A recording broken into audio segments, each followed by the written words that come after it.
Bienvenidos y bienvenidas a su programa Monseñor Romero y la misión del Evangelio. Un programa que lleva dos objetivos: conocer a Monseñor Romero y estudiar la Sagrada Escritura con un juicio crítico desde la teología de la liberación. Cada día tendremos un encuentro con Monseñor Romero y con el Dios de Jesús.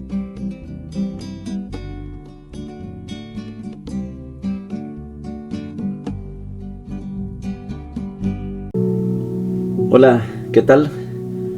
Este es su programa Monseñor Romero y la misión del Evangelio. En este sábado 10 de febrero. Un día como hoy nació mi mamá, Josefina Merino.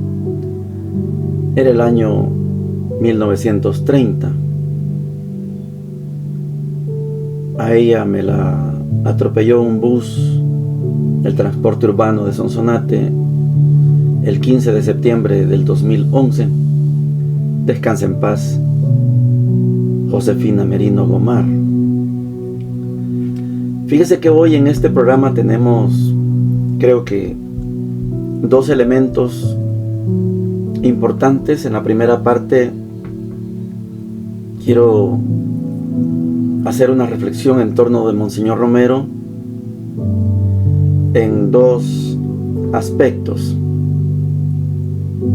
El primero de ellos es que Monseñor habla de un consejo. Dice, por fin, después de tanto tiempo tenemos reunión de consejo.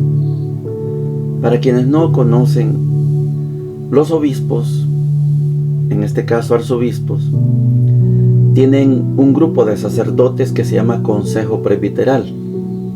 Le llaman COPE.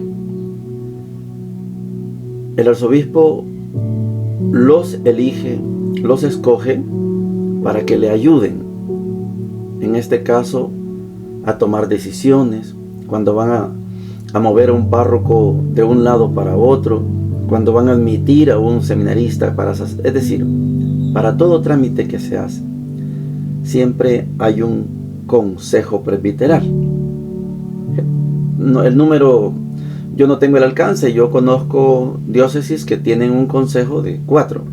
No sé en el caso de Monseñor Romero cuántos eran en el consejo, pero cuando él habla de consejo, da por supuesto que usted y yo conocemos que es el consejo presbiteral. En ese consejo, Monseñor Romero pregunta, consulta, ¿cómo va mi participación en Puebla? Quiero hacerles memoria de que a Monseñor la Conferencia Episcopal del Salvador lo marginó, no quiso que fuera representando a la Conferencia Episcopal del Salvador. Les recuerda que hubo una votación de 4 contra 1 y Monseñor prácticamente estaba solo porque Monseñor Rivera y Damas andaba fuera del país. Fueron 4 votos contra 1 y Monseñor no fue delegado para participar en la tercera conferencia del Episcopado Latinoamericano, que fue en enero del 79 en Puebla. Ahí le explican, le dan ánimo, etcétera, porque Monseñor Romero fue invitado, no fue delegado como hubiera sido, pero logró un grupo de obispos, sobre todo de Sudamérica, lograron que él llegara como un invitado. Ya vamos a estudiar eso cuando lleguemos a un momento. El otro aspecto es que Monseñor lo que hablaba, lo que decía los domingos, no eran solo cosas suyas.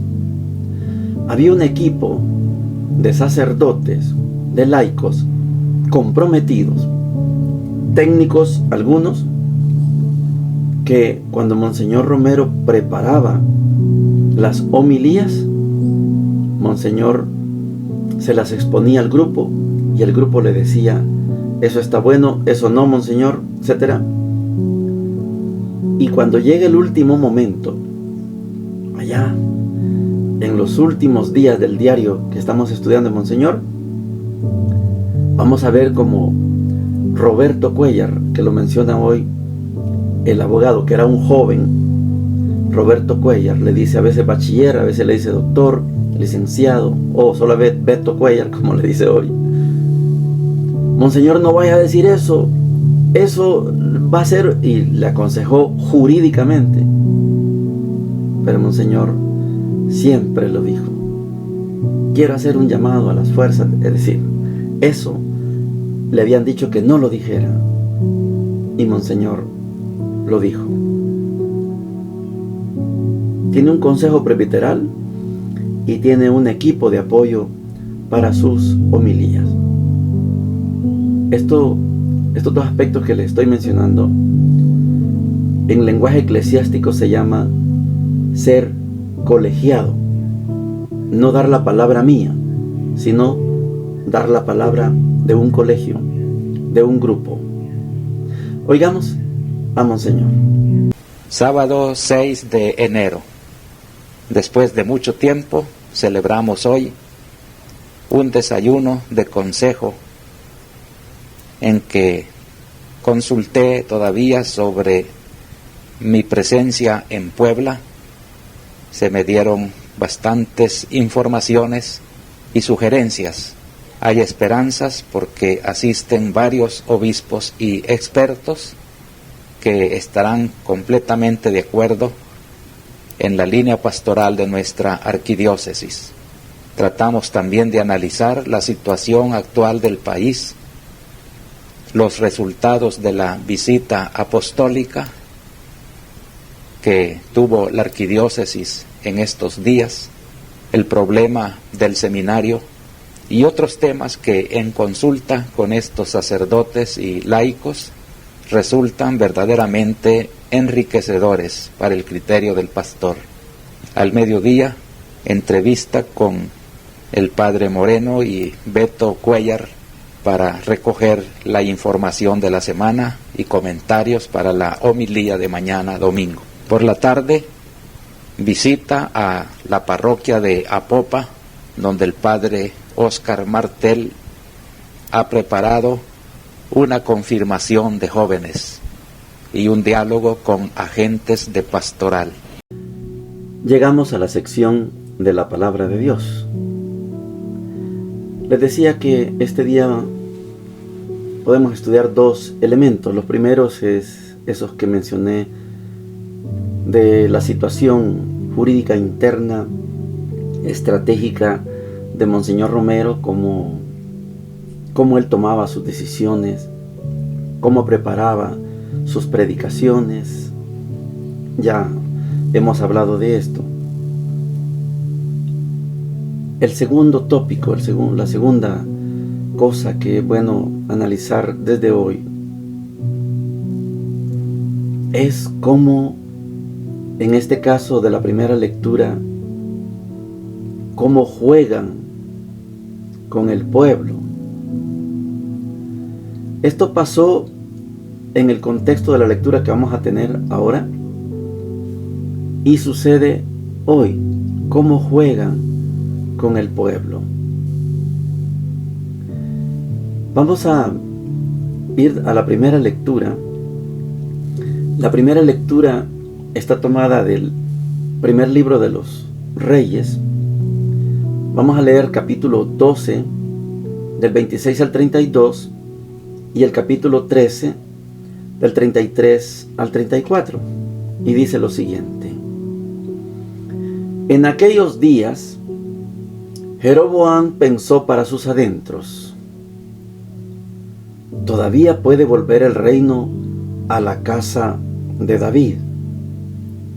Si la gente sigue yendo a Jerusalén para hacer sacrificios en el templo del Señor, terminarán poniéndose de parte de su señor, Roboam, rey de Judá. Me matarán y volverán a unirse a Roboam, rey de Judá. Después de aconsejarse, el rey hizo 2 becerros de oro y dijo a la gente: ya está bien de subir a Jerusalén. Este es tu Dios, Israel, el que te sacó de Egipto.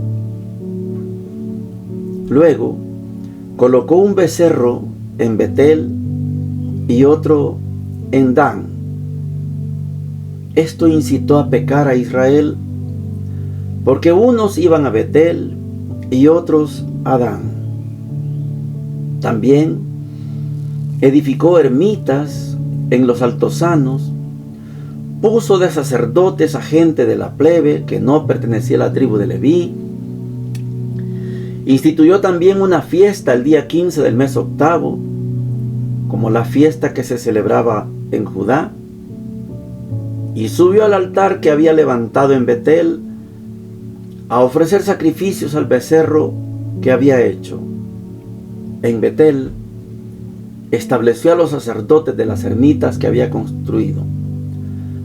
Jeroboam no se convirtió de su mala conducta y volvió a nombrar sacerdotes de los altosanos a gente de la plebe. Al que lo deseaba lo consagraba sacerdote de los altosanos.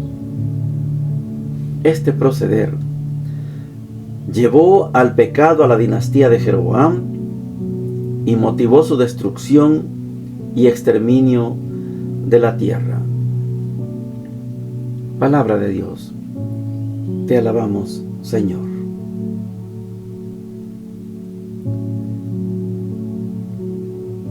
Yo quiero que nos entendamos en estos puntos, porque cuando hemos estado estudiando la vida de los tres reyes, Saúl, David, Salomón, lo hemos hecho con un juicio crítico para entender mejor lo que pasa en la realeza de esa época. Y lo que pasa en la realeza de esa época pasa en las realezas actuales. Yo les decía que en este programa quería ver esos dos aspectos. Cómo trabaja Monseñor Romero, cómo se alimenta, cómo toma sus decisiones, cómo organiza su predicación. Y ahorita estamos viendo el tópico cómo se juega con la gente.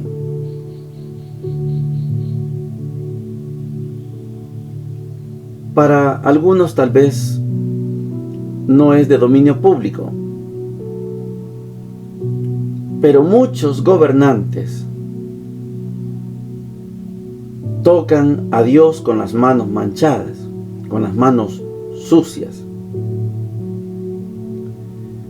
y se presentan a los pueblos, a las multitudes, como creyentes en Dios.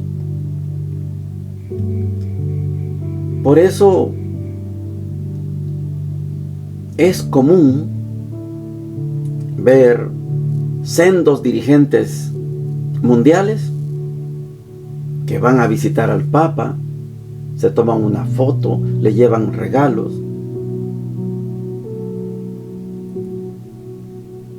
Pero son verdaderos animales. Animales en la categoría de animal.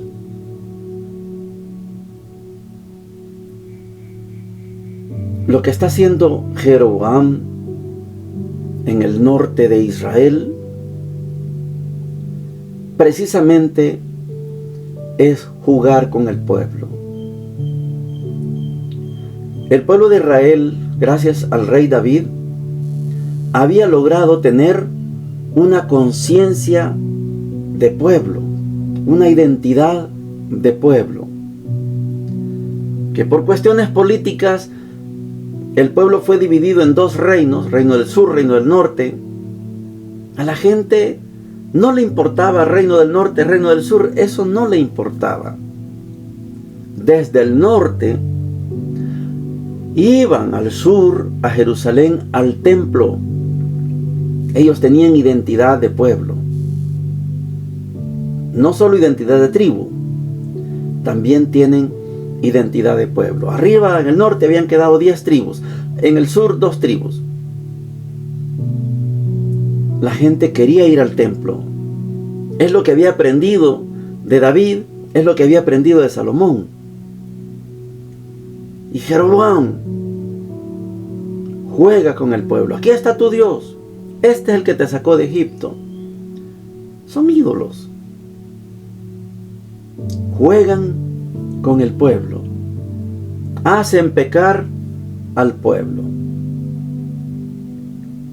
Un día vamos a poder escuchar de labios de Monseñor Romero, cuando Monseñor Romero descubrió, él lo dice con sus labios, descubrió Monseñor Romero que los Estados Unidos, el imperio de los Estados Unidos,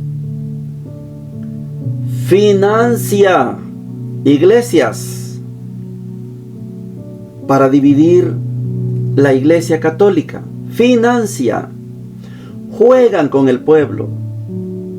Pasó en tiempos de Jeroboam, pasó en tiempos de Monseñor Romero y pasa en nuestro tiempo.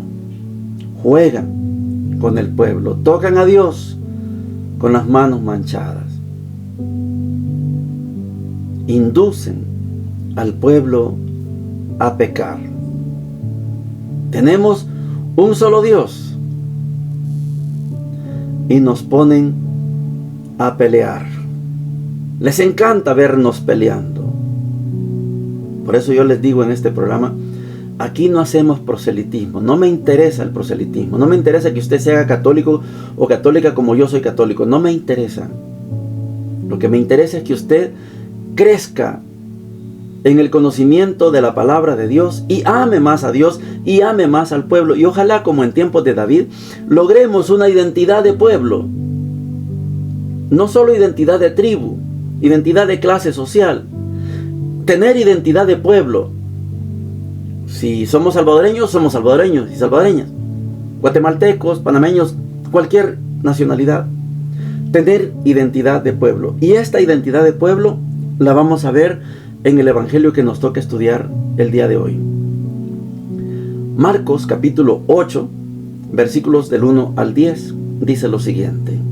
En esos días volvió a reunirse una gran multitud y como no tenían que comer, Jesús llamó a sus discípulos y les dijo: me da pena esta multitud porque hace 3 días que están conmigo y no tienen que comer.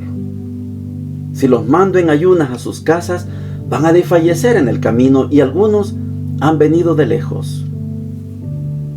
Los discípulos le preguntaron: ¿cómo se podría conseguir pan en este lugar desierto para darles de comer? Él les dijo: ¿cuántos panes tienen ustedes? Ellos respondieron: 7.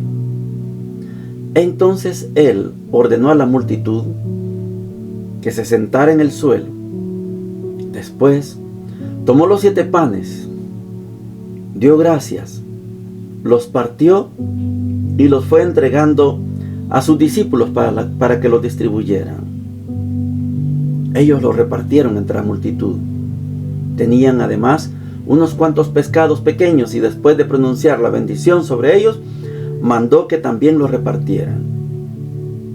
Comieron hasta saciarse y todavía recogieron 7 canastas con lo que había sobrado. Eran unas 4,000 personas. Luego Jesús los despidió.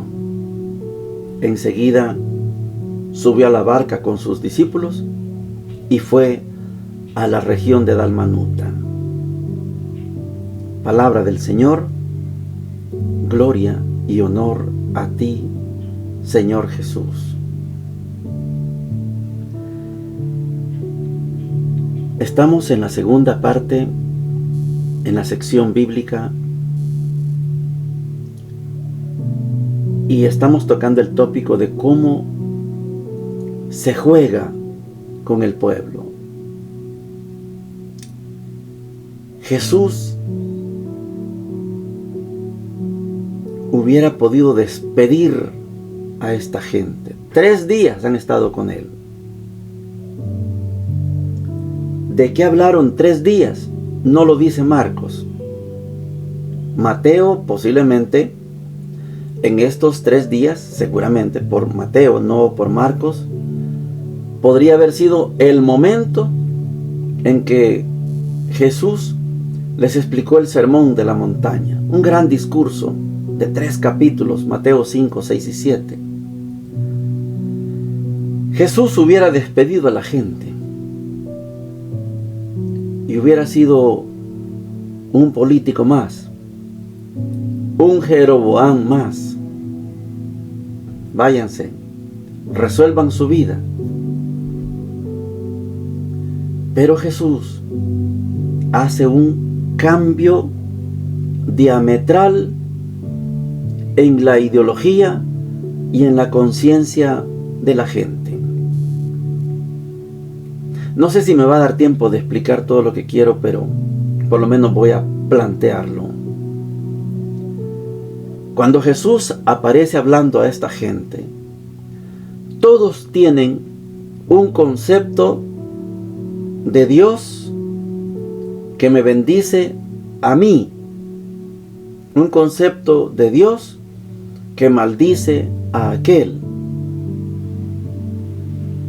Yo tengo comida, aquel no tiene. Yo tengo porque Dios me bendice, aquel no tiene porque Dios lo maldice.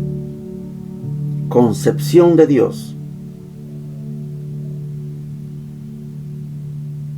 Y cuando Jesús piensa en el pueblo, esta gente me ha acompañado durante 3 días y no los puedo despedir porque se van a desmayar en el camino, no han comido.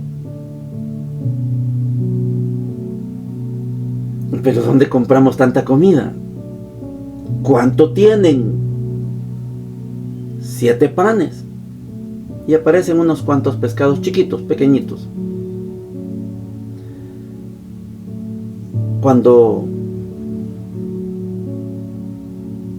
Gustavo Gutiérrez explicaba esta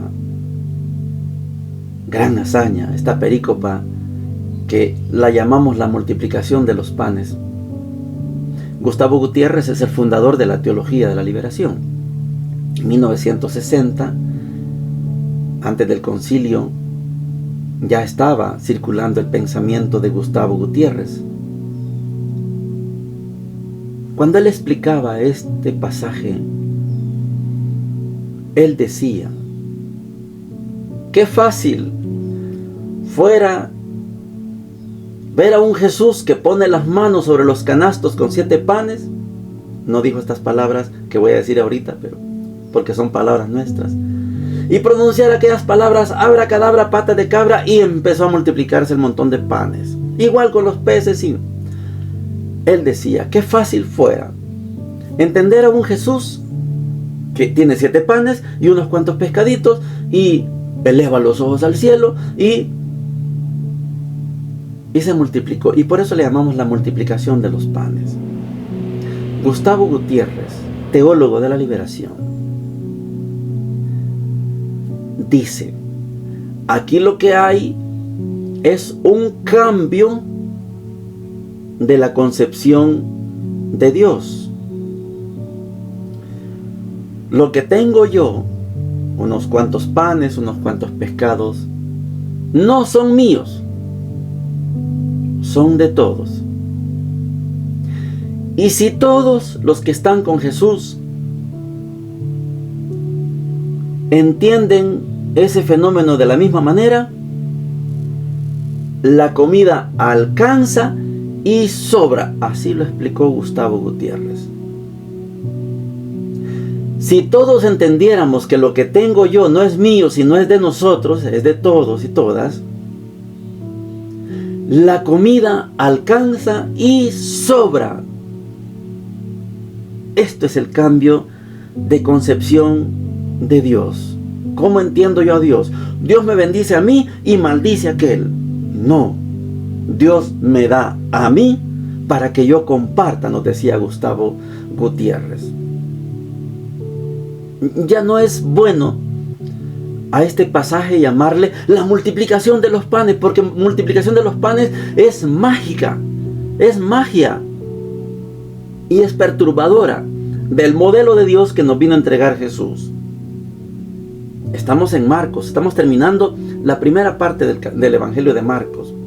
Y Marcos nos presenta a un Jesús, les he dicho, no de discurso como Mateo, no de discurso como Juan. No. Marcos nos presenta a un Jesús actuante. Haciendo milagros, sí, pero hoy Jesús está haciendo un cambio en la mentalidad, en la identidad de pueblo. O sea que lo que yo tengo no es solo mío. Y por eso a mí me encanta mucho la encíclica Laborem Exercens de Juan Pablo II. Porque para aquellos que ensalzan el capitalismo es individualista. Sálvese quien pueda, dichoso el que tiene, el que no tiene que se joda. Ese es el capitalismo. Pero viene el socialismo y lo que tenemos es de todos. Y Juan Pablo II hace una hermosa síntesis. Los dos tienen virtudes, los dos tienen defectos.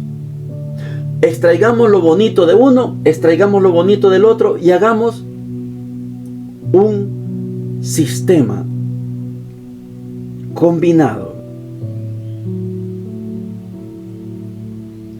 ¿Cómo se le puede llamar? El mejor sistema para la humanidad sigue siendo el cristianismo.